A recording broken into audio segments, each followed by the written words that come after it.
राजा राम राम राम सीता राम राम राम राजा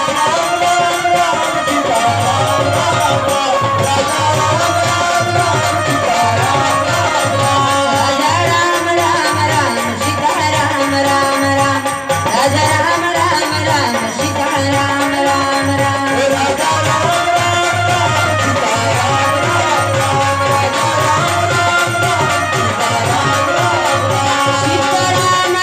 राम सीता राम राम राम राजा राम राम राम सीता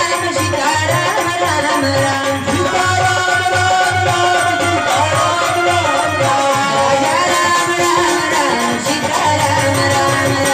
राजा राम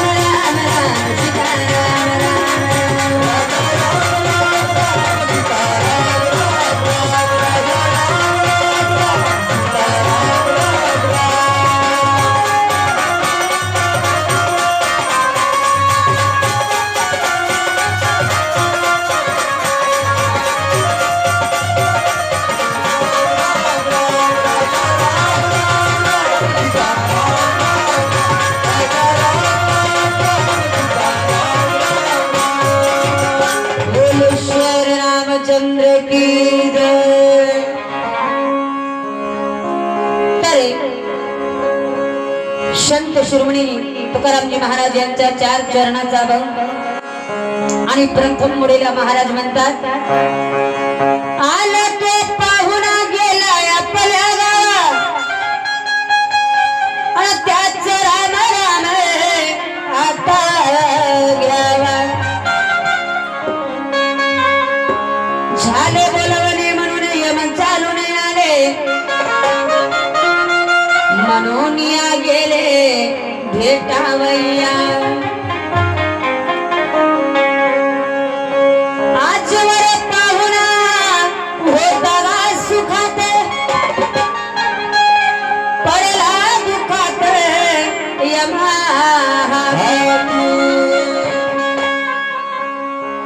तुका म्हणे आता रडू नको बहिणी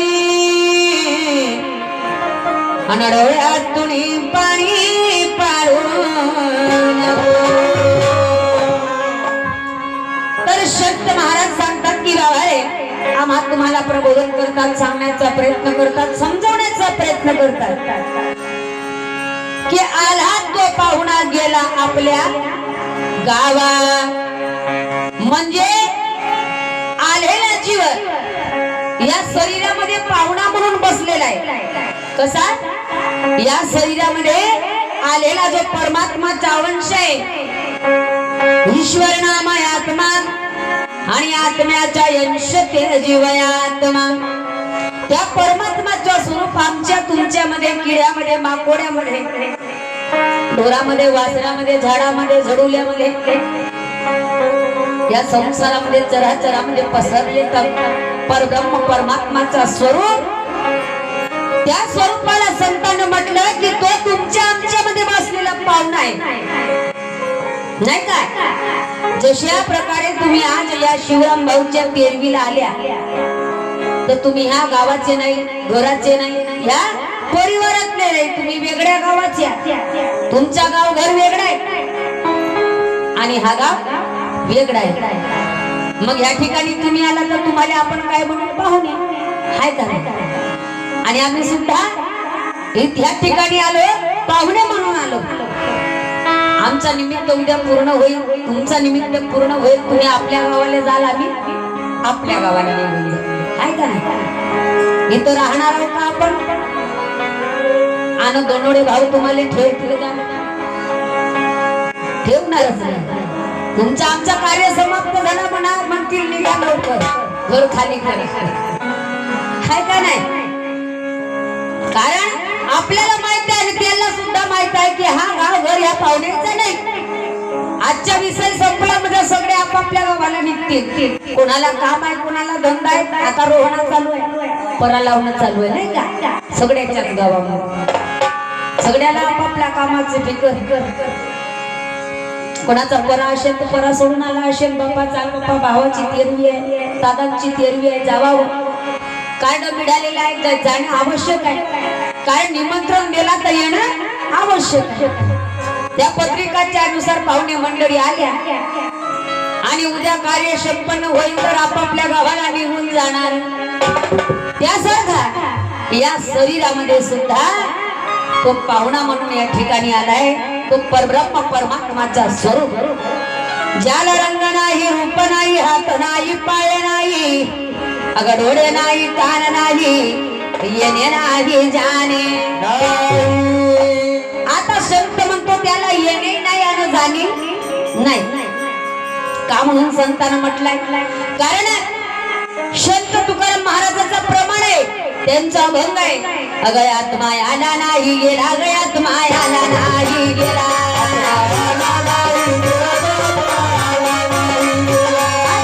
आला नाही गेला, अगयात मायाला नाही गेला.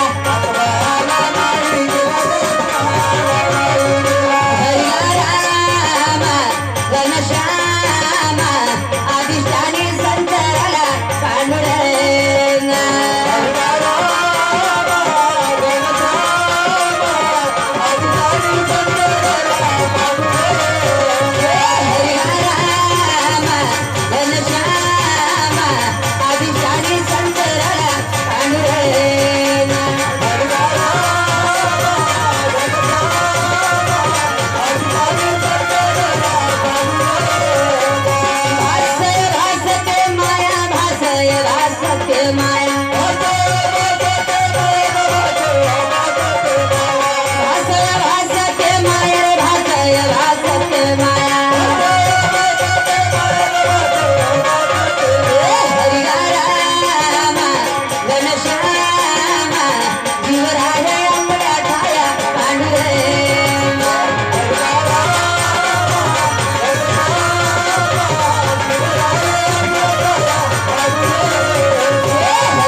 अधिष्ठानी संचरला भासय भासते माया आणि जीवर आहे आपल्या ठाया. संत म्हणतो की आत्मा आलाय नाही आणि गेलाय नाही. मग आमचा अभंग म्हणतो आला तो पाहुणा गेला आपल्या गावात. आम्ही इकडे म्हणतो आला आणि गेला. आणि तुकाराम महाराज काय म्हणते? आलाय नाही आणि गेलाय नाही. मग या दोन्ही अभंगामध्ये टकराव पडते का नाही पडे?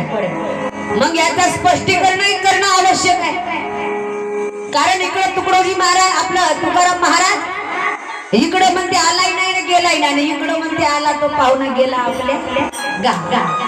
मग विचार करण्याची बाजू आहे. आला कोण ना गेला, कोण ना मेला, कोण? तर संत तुकाराम महाराज आपल्या अभंगामध्ये सांगतात आत्मा आला नाही गेला, अगं अधिष्ठानी संचला. म्हणजे अधिष्ठान आणि स्वाधिष्ठान हे दोन स्थान आहे. स्वाधिष्ठान म्हणजे हा आपण आता जिथं राहत आहोत त्याला म्हणतो आपण स्वाधिष्ठान. ज्या ठिकाणी ह्या शरीराचा राहणे होत आहे त्याला स्वाधिष्ठान म्हणतात. आणि ज्या ठिकाणी त्या परमात्माचा रहवास आहे, बासाहेब बसत आहे त्याला म्हणतात अधिष्ठान. मग आता विचार करा, हे तुमच्या घरी लाईट आहे, प्रकाश आहे का नाही? हो नाहीचं उत्तर द्या. तुम्ही कोण मारता? बरोबर म्हणते ते. तुम्ही टाळ्या नाही वाजवा ना, होई नाही म्हणा, नाही म्हणा. आणि ते म्हणतात त्याला म्हणता हा तुका म्हणे उगार आहे ना, तो जो होते तो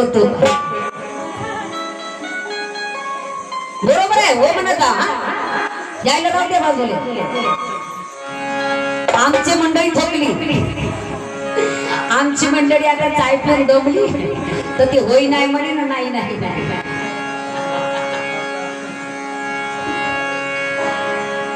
तर संत म्हणतो की जसे तुमच्याकडे प्रकाश आहे, लाईट आहे नाही का, आणि या लाईटच्या कनेक्शन कुठून आहे? अनुभव लावा. लाईटच्या कनेक्शन मीटर वरून आहे ना, घरात मीटर आहे. हा, लाईटच्या कनेक्शन आधी मीटरवर आलं आणि मग मीटरच्या कनेक्शन खंब्यावर. खंब्याचा बोला हा डीपी नाही का, आणि डीपीच्या कनेक्शन पॉवर हाऊस. कुठं आहे? कोण्या गावाला आहे पॉवर हाऊस? तुमच्या गावचा पॉवर हाऊस कुठे आहे? अवारी बोलत आहे, मला तर दिसत नाही ना, येतो जातो. अरे मोठा पॉवर हाऊस कुठे आहे? खापरखेड्याले नाही का. सर्वात मोठा पॉवर हाऊस आहे त्या खापरखेड्यामध्ये, आणि खापरखेड्याची लाईट येत असते लहान आपल्या या डीपीवर, आणि डीपीच्या कनेक्शन खंब्यावर, खंब्याचा मीटरवर, आणि मीटरचा घरामध्ये प्रकाश पडते. आता विचार करा, जरी तुम्ही तुमच्या मीटरचा घोडा पाडल्या तर काय होईल? फक्त तुमच्याच घरचा बल्ब बंद होईल नाही का. तुमच्या घरी जेवढे बल्ब आहेत ते सगळे बंद होऊन जातात. आणि इकडं जरी तुम्ही डीपीलाच बंद केल्या तर पूर्ण गावाचीच लाईट निघून जाईल. आणि तिकडचा कनेक्शन जरी निघाला खापरखेड्याचा तर काय होईल? पूर्ण राज्याचा लाईट निघून जाईल, आहे का नाही? पूर्ण राज्याची लाईट निघून जाईल. कोणा घरी उजळ राहायची नाही, सगळीकडे अंधारच अंधार. त्यासारखा मा या शरीरामध्ये त्या देवाचा प्रकाश आहे नाही का. मधामध्ये पहिला येतो परमात्मा, आणि दुसरी आहे आत्मा, आणि त्याचा नंतर आहे जीवात्मा, आणि जीवात्माच्या नंतर या सगळ्या शरीरामध्ये प्रकाश पडतो नाही का. त्यासारखा या मानवाच्या शरीरामध्ये तो परमात्मा आपला प्रकाश सोडत असतो. जसा आपला प्रकार आहे नाही का लाईटीचा, डीपी आहे, कनेक्शन आपला मीटर आहे, हा खंबा आहे, त्यासारखा त्या देवाचा प्रकाश, परमात्माचा प्रकाश येतो आत्म्याकडे, आत्म्याचा प्रकाश येतो जीवात्म्यापासून, आणि त्या जीवाचा प्रकाश सगळे संसारामध्ये पसरत असतो. म्हणून संत म्हणतात की बाबा रे, अगं सूर्याचा प्रकाश गा देवा सर्व पृथ्वीवरी, अगं सूर्याचा प्रकाश गा प्रकाश सर्व पृथ्वीवरी.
उदय होतो आणि आपल्या एक किरणाने संपूर्ण जगताला कशा प्रकाशित करत असतो, त्यासारखा त्या भगवंताचा प्रकाश, त्या जीवाचा प्रकाश सगळ्या जीवांवर पडत असतो.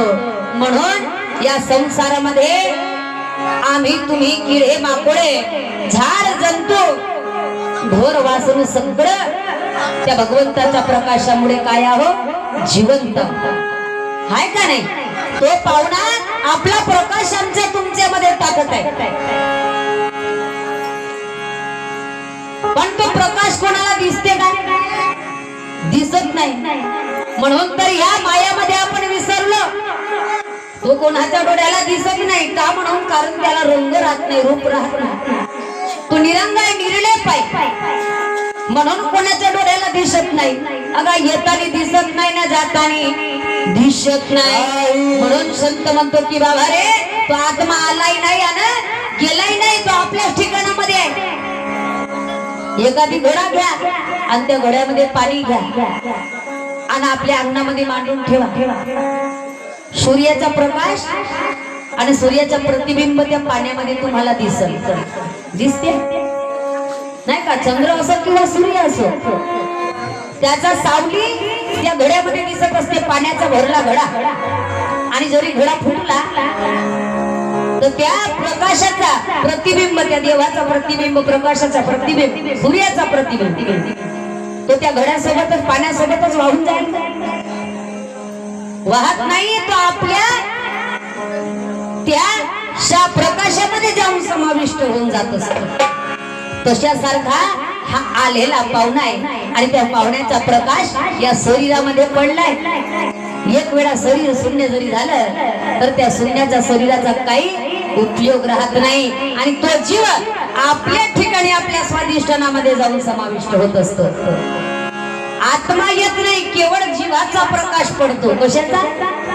जीवाचा. लोक म्हणतात आत्मा आत्मा आत्मा देवाचा स्वरूप आहे. तो जरी असता तर जगामध्ये कोणी गेला नसता. केवळ त्याचा प्रकाश आहे आणि त्याला म्हणतो आपण जीवात्मा. तो जीवात्मा आमच्या तुमच्यामध्ये प्रकाशमान म्हणून आहे. तो प्रकाश एक वेळा निघाला तर झाला, तुम्हाला अंधार झाल्या वाचून राहणार नाही. म्हणून संत म्हणतात की तो आपल्या ठिकाणात राहतो, आपल्या घरी राहतो, पण तो प्रकाश तुमच्यावरी आमच्यावरी सोडत असतो. म्हणून संत म्हणतात आत्मा याला नाही गेला रे आणि अधिष्ठानी संचे रे. आता इकडं संत तुकाराम महाराजांनी स्पष्टीकरण केलं की आत्मा येतही नाही ना जातही नाही. आणि आपला अभंग काय म्हणत आहे? आला तो पाहुणा गेला आपल्या गावात. म्हणजे देवाचा प्रकाश या शरीरात पडलाय, त्या आत्म्याचा प्रकाश शरीरात पडला. शरीराने सगळं कार्य केला, या मायाच्या संसारामध्ये राहिला आणि त्याचा वेळ पूर्ण झाला तर तो प्रकाश आपल्या स्वाधिष्ठानामध्ये जाऊन समाविष्ट झाला. पण येतानी दिसला नाही ना जातानी दिसला नाही. का म्हणून दिसला नाही? कारण संत कबीरदास महाराज म्हणतात अरे नजर नहीं आवे रे आत्म ज्योति, नजर नहीं